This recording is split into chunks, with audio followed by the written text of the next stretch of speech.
আমার কিন্তু মনে পড়েছে। এই ভিডিও ক্লিপটা নিতে আমি প্রত্যেকবারে ভুলে যাই। যাই হোক মনে করে নিয়ে নিয়েছিলাম।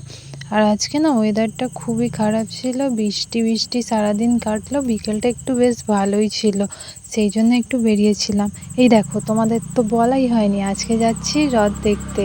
দেখো বাচ্চাগুলো কি সুন্দর হ্রদ দেখতে ওদের বায়নার জন্যে ওদের মাদেরকেও সঙ্গে নিয়ে বেরোতে হয়েছিল। তারপরে আমরা রথের এখানে চলে এসেছিলাম। তখনও রথে ঠাকুর বসানো হয়নি। তারপরে এসে দেখলাম জগন্নাথ দেবকে নিয়ে যাচ্ছে।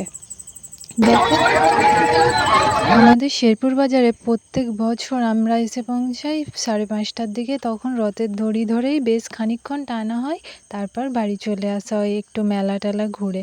আর এবছর আগে আগে এসেছি বৃষ্টির জন্যেই তাড়াতাড়ি এসেছি, আবার তাড়াতাড়ি বাড়ি ফিরে যেতে হবে। অনেক লোক এসেছিল যত বিকেল যত গড়াচ্ছে লোকও বেশ ভালোই হয়েছিল। প্রথম দড়িটা টানার সময় খুব কমই ভিড় ছিল। তারপর আমি আর মা দুজনে খানিকক্ষণ বেশ রথ টানলাম।